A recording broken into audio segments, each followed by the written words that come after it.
What's up, guys? We're here at Spitting Fire, and guess what? This is episode number 8. Can you believe it? The lucky number 8. Today we have a special guest by the name of Damien Melle. He is the owner of Modern Wholesale. Damien, how's it going? What's up, man? You have a lot of energy. Holy cow. You know what? I get that energy from, and I forgot, big sponsor to my sponsor, Celsius. Celsius, reach out to me. I need more cases. I'm running out. And also, yes, Logan Paul, I need that Prime drink. So please send me some Primes. And yes, Damien, I got that energy, brother. Dude, oh my goodness, you got some energy going on. I get into this, newscaster mode. But anyhow, I wanted to just tell everybody a little bit about you. You're a super cool guy. I'm not gonna say too much about your business because I want you to share that with my audience. But I'm super happy you're here.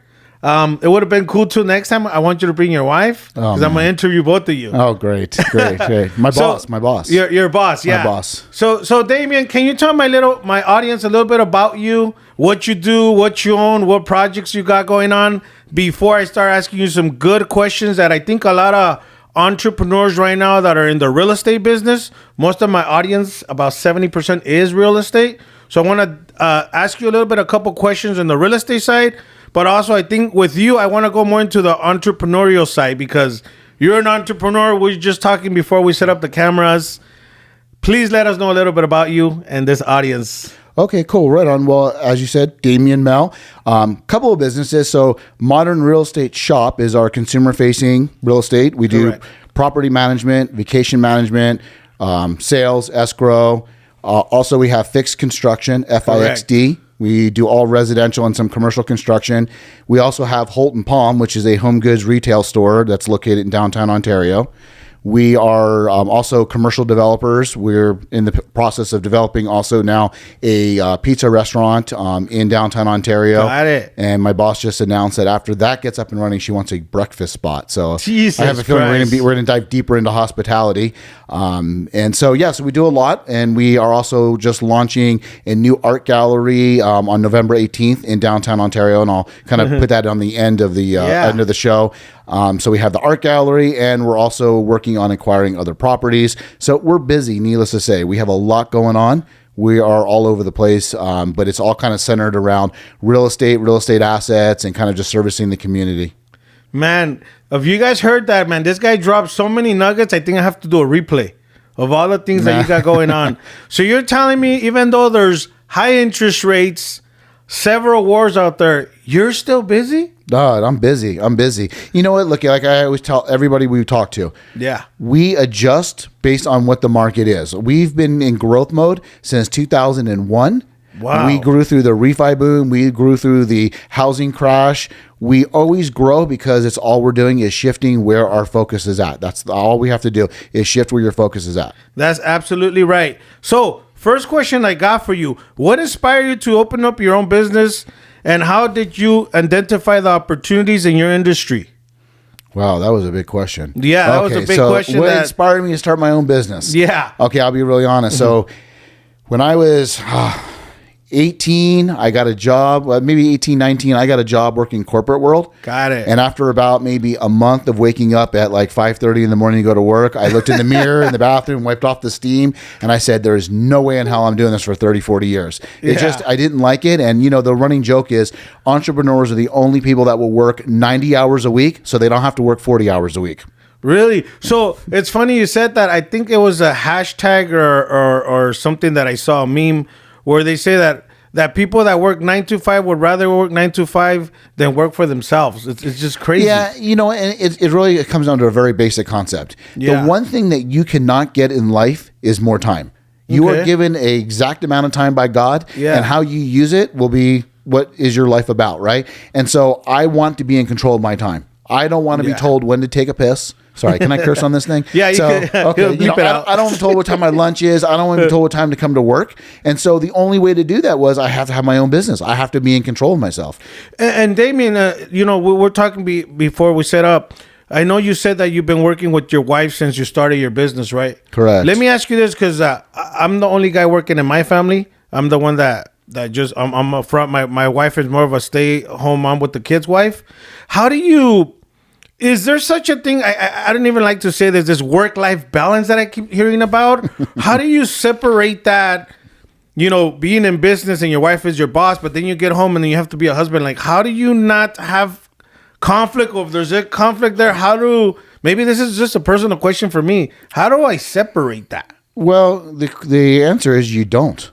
Here's why you don't. Because it's like this. When you first get married and you first move in with your spouse, that first year is always the toughest year because you're merging two lives together. Correct. You're going to have your most arguments, right? So when I have a staff member said, I've been with my spouse, we've moved in, we live together for 6 months now, we don't fight at all. Well, you don't have a great relationship. You need to fight, right? You need to learn each other's boundaries. You have to learn, it's kind of like your kids test you, right? Where can they go? How far can they get with you? It's the same thing in any relationship. So when you're looking at your work relationship, this idea that there's a work-life balance, that's really just kind of buzzwords that I want to say millennials like to use to give themselves better meaning and clarity in life. But the reality is, we're a family-run business. Okay. Our kids have always been involved in our business. We talk business 24/7, but we talk life 24/7. So the question is, can you compartmentalize? No. How do I take, for instance, I had a property closing escrow that we personally own that closed escrow yesterday. Yeah. How do I leave the office at 8 or 7 o'clock or whatever time we leave the office,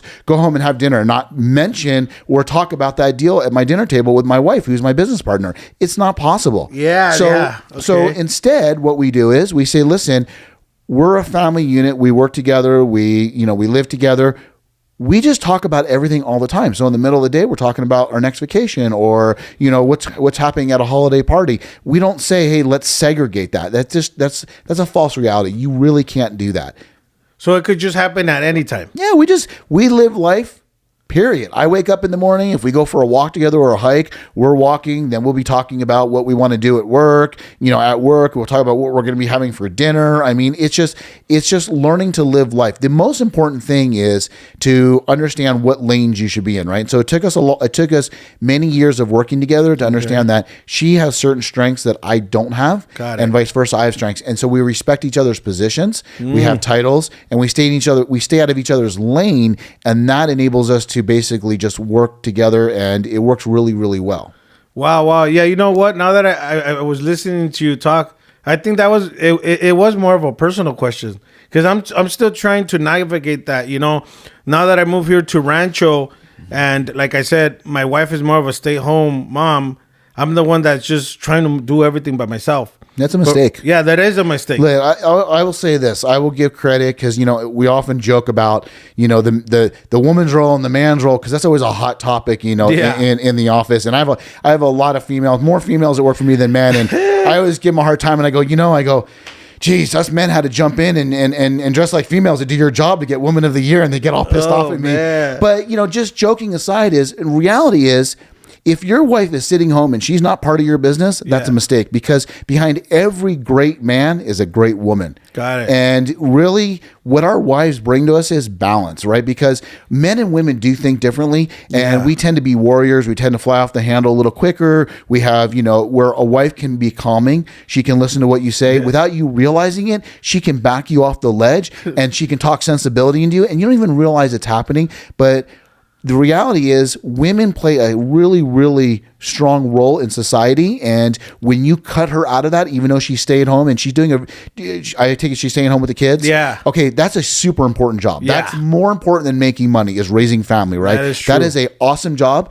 But at the same time, don't discount the fact that she has so much knowledge and she knows you better than anyone else that she could be behind you and support you. So you should be engaging her and talking to her throughout the day about business and her opinions and how you should navigate decisions because she knows you better than anyone else. You know what? Well said, guys. For all you entrepreneurs out there that have been asking me how do we navigate through that, please go ahead and replay this because I'm going to replay it myself.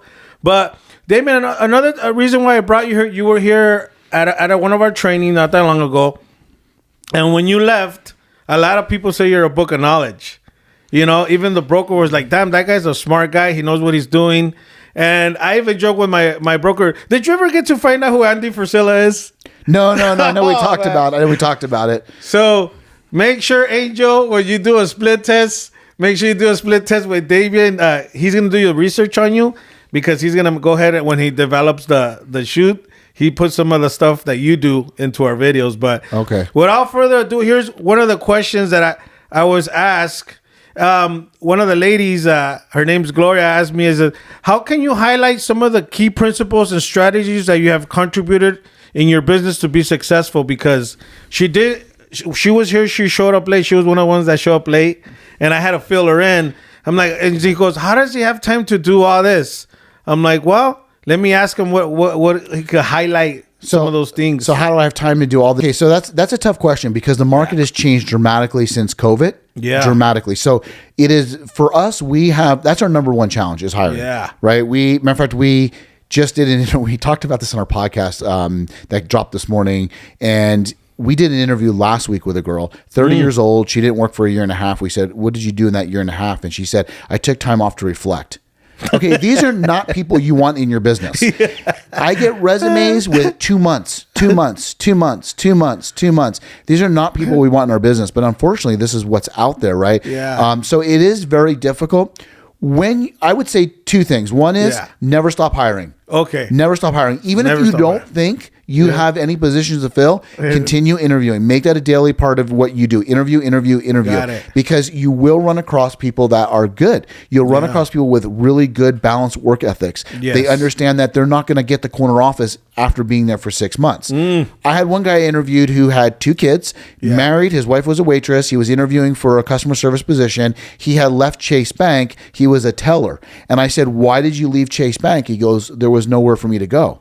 I go, so teller to Jamie Dimon, there's a lot of positions in the middle. Like, to me, you're just a jackass. Yeah. Like, you're looking for that instant gratification, and life is not Instagram. Yeah. You can't, and unfortunately, when you're putting jobs on ZipRecruiter and everything, what's really happening is people are just swiping like they're doing the dating app. They're applying and they don't know who you are. Correct. Swipe, and hoping that somebody pulls up. So you're looking for industry experience. You're getting McDonald's workers.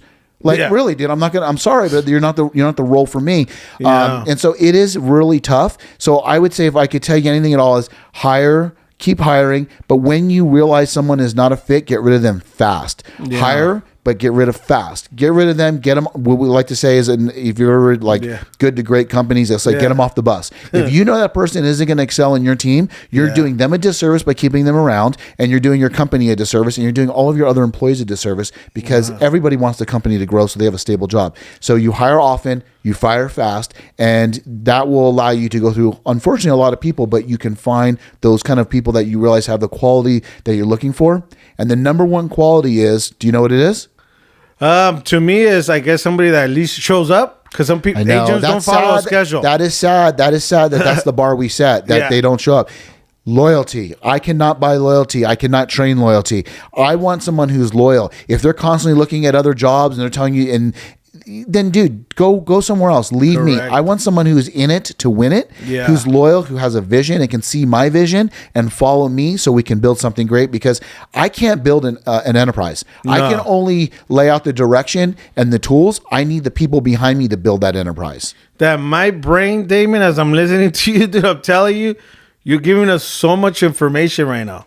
And I know we're keeping it tight and concise. We always just try to ask these questions, because a lot of the times these podcasts, people go into rabbit holes and then they lose you. No, I hear you. You know what I mean? I love Tom Ferry, but sometimes he gets into these talks. I'm like, wait, what happened to the main point of the topic or the subject? Correct. Because this subject for this one's going to be how to be an entrepreneur in 2024.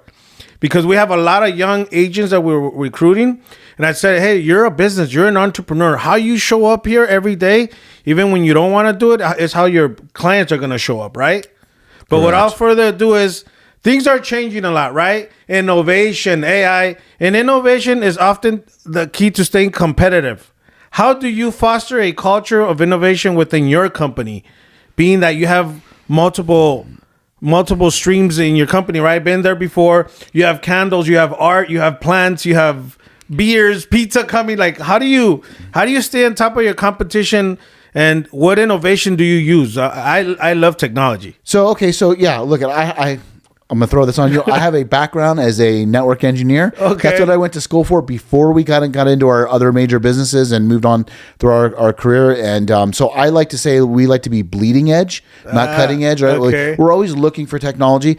So a couple of key factors. One is we tell our staff all the time, if you see something that there's a better way to do it, challenge it, question it, come to us, bring us new ideas, right? Like, don't get stuck in, why do we do this? What is the reason we're doing this? Always question why we're doing it. There's always a better way. So that's one aspect, always having people on the lookout. 2 is talking to the younger generation. If you got kids, I'm going to tell you what, man, ask your kids, even if they're 8, 9, 10 years old, they're going to tell you what's going on online. They're going to tell you what the trend is. I can't follow IG. I can't follow TikTok. I don't have time for that. But our kids do. And my kid all the time, sitting in the backseat of our car for growing up, being homeschooled, listening to us, working with us, we'll just start saying stuff. And I'm like, holy cow, he's right. Like he has all this untapped knowledge, right? And so it's listening to the people around you. And the other thing is recognizing technology. So here's the thing. When it comes to AI, we're all stupid.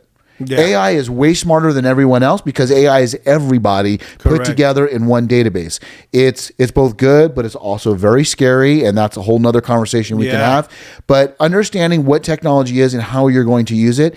You know, if you remember back in the 90s, everybody was getting websites and they would put halos and glowing things on their website. That was the thing to do. Just because you can doesn't mean you should. Got it. And don't put a chatbot on your website if there's not someone there to monitor it 24/7. Yeah. People who put chatbots on their website and are able to dialogue with the customer have call centers in freaking India, okay, in the Philippines. You're an agent. Don't put it on your website because you're just going to frustrate your clients. Correct. That is so true. So it's right. Balancing what you want and when to use it. Yeah, no, you know, in the real estate world, there's so much AI that just got introduced, right?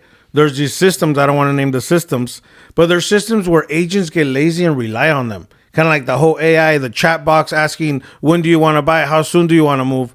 If I'm a client, I'm a consumer, and I start getting that chat bot asking me those questions, I'm going to know I'm talking to a robot. Correct. And you're right, it is going to frustrate me. Correct. Opposed to somebody picking up the phone call. People want interaction. So we're kind of going full circle in society, right? If you look at retail was fragmented into small mom and pops. Then we saw the growth of the department stores that happened in the late 20th century. Then we went from those to Amazon, which became this global beast, right? And so then what happened is people now get tired of Amazon, and what do they do? And they're going back to the small mom and pop stores because they want human interaction. If we do all of our banking online, we do everything online, and then we get groceries delivered to our house and we get food delivered to our house, we're basically shut-ins. You know, we call that prison. You don't ever leave, right? And I don't care how nice your house is, you want to leave. You want that human interaction. And so it's looking at the evolution of what the consumer is doing. And if I'm inputting technology into my business, it needs to be solving a problem. If it's not solving a problem, I don't need to be wasting my money on it or frustrating my customer with it. Oh, no, and that's you hit a couple nail points as you're saying, people delivering stuff at home, right? Yesterday I had stuff delivered at home, but because I couldn't be at home. So I had to leverage the delivery system.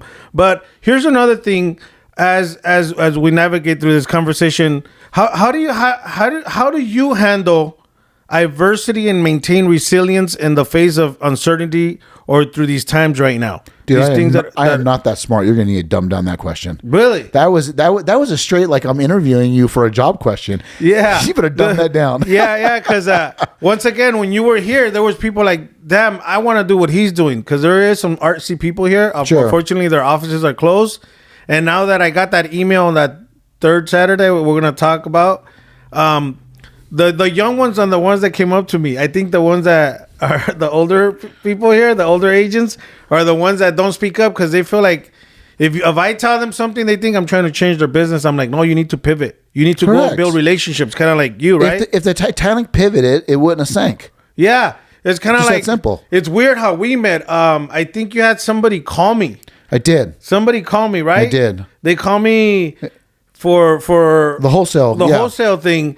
And then I think I end up telling you, hey, man, well, I'm doing an event in Riverside, Mezcal. Yeah, and then you end up showing up with your backdrop and all. I'm like, damn, this guy, just that one conversation of you having that person call me, it opened up a whole new thing. And as I'm listening to you about all the things that you're going to be doing in Ontario, I'm like, you're probably going to be running for the mayor of Ontario soon. I don't know if I want to get into politics. You don't want to get into that. I got too many skeletons in my closet for that. Oh, man. Yeah. Well, you know what? We won't go into that question, okay? That is a tough question. But what advice will you give an inspiring entrepreneur right now who's looking to do their own things in their own business, right? Besides real estate. I mean, look, it doesn't matter if it's real estate. It doesn't matter if you're trying to be an artist, if you're trying to open up a store, whatever the case is. What you need to do is consistency. Consistency. The reality is most people, and this is not even related to the industry, this is to the real estate industry, most people are lazy. Most people expect that they're able to be able to just open something up and people are going to show up. If you're in real estate, stop watching, Selling Sunset. That's not real. That shit is not real. Those guys are not really driving up in Ferraris. Yeah, they're driving 100 feet. You're just seeing them off camera where they jump in it and drive 100 feet. These are not real depictions of life, right? If you open up a business, you can't sit there and wait for people to come to your business. Correct. You need to be consistent. You need to work hard. You need to absorb your entire life into it. Every waking moment has to be around your business and how you're going to promote your business. You need to be talking to everybody that you can talk to, like we talked. And that's how we met. The more people you talk to, the more people that you're engaged with. And then secondly is know what the hell's going on around you. Don't have your head in the clouds.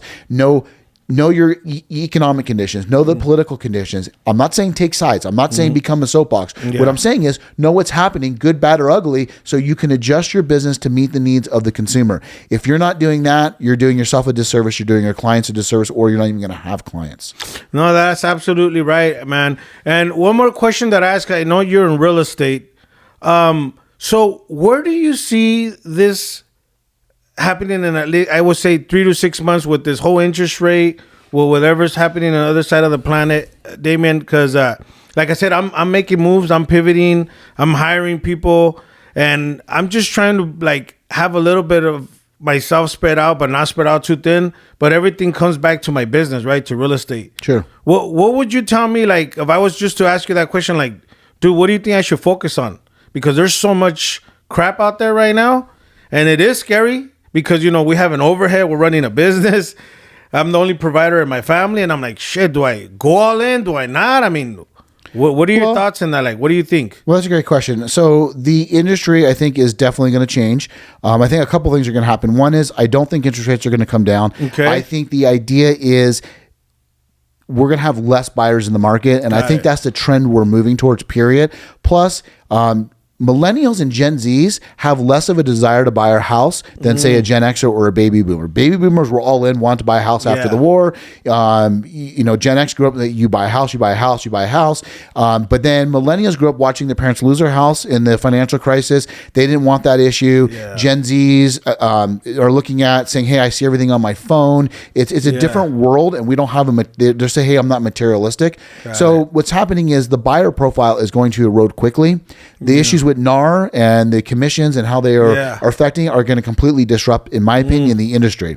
Now, if you're in real estate, you're going, dude, that's a downer. No, it's not a downer. We didn't say we were going to get rid of the house. We didn't say we were going to change the profile of the buyer. I didn't say there wasn't going to be no buyers. Somebody's going to buy the property. And so I would say the economy probably is going to drop. I would say don't listen to the news. Don't believe what's being said out there. There's a lot of propaganda to support political motives of what's happening. And if you don't believe me, go back to 2009, 2010, and hear all the politicians, including the head of NAR, say we lied in order to stimulate the economy. You lied to us in order to cover a political agenda. So just know that information is not there for you. It's there to just tilt your view of things. What you should be doing is preparing for the worst, but if it doesn't happen, that's okay. Right? You prepare for war. If war doesn't happen, no one says, oh, I shouldn't have prepared. But people do say, I should have prepared. And so you prepare for the worst.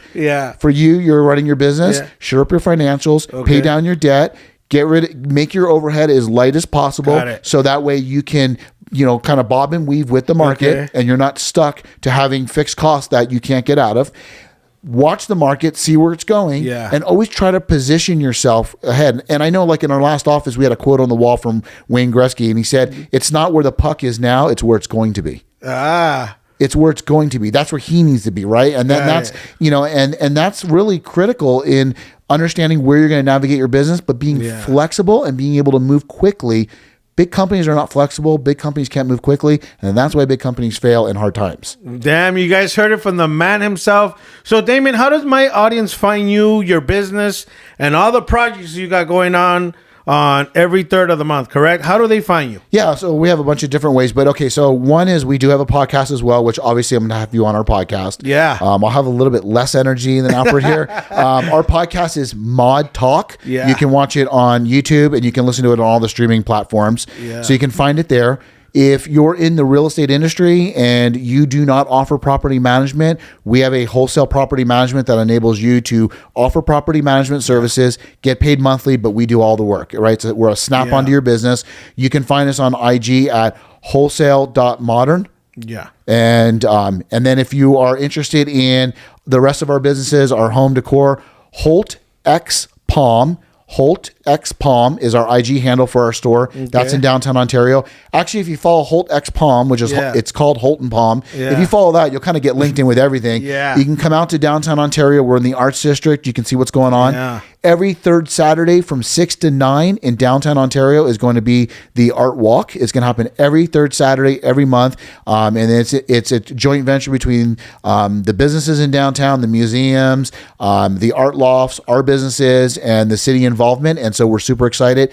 So if you come out November 18th, downtown Ontario, November 18th. King's Brewing from Rancho will be have a beer garden there. We'll have food trucks, live music. We're opening our art gallery called Untitled, and it's going to feature about 30 to 40 artists, local artists. It's really bitchin'. It's everything an art gallery is not. All the walls are black. It's very moody. It's very cool. And Holt and Palm will have its own gallery showing, which is a little more contemporary in the store. So there's a lot going on. So I encourage you. But if you like podcasts, listen to Mod Talk. We talk about all this stuff on there, and we break down all the different things we were already talking about. I kind of get into our personal feelings, and it's with me and my wife. And we have, we kind of banter back and forth, but she has her opinions, I have mine, but it's really interesting to listen to. Yeah, no, I heard it before a couple episodes. It's super awesome, man. Oh, so you're listener number 2, because we found listener number 1 at a festival over the weekend. They go, hey, I heard you from Mod Talk. So we've identified our 2 listeners. Oh, no, man, that's funny. Man, it is crazy how time goes by so fast, right? These podcasts are sometimes you keep them short or else you lose your audience, but you gave me so much information. You answer a couple personal questions of mine. You told my audience what you got going on. I want to know what we can do as a company to support you on your ventures. I know you sponsored me before, so if you need our help, let us know. We're definitely going to plug you into all our social media platforms. Other than that, guys, you heard it from the man himself, Damien Melle. He is an entrepreneur that's just blowing up. Stay away from the news. Go ahead and follow us here. Subscribe. We're going to go ahead and put his podcast so you guys can subscribe and follow him and get into all his business. Once again, this is episode number 8 of Spitting Fire, and we're going to make sure we get all that fire and all those bombs he dropped on a replay. Thanks again, guys, for watching us. Damien, you good? Cool. Thanks for having me on. All right, guys. Peace out. Nothing else pays. Be great.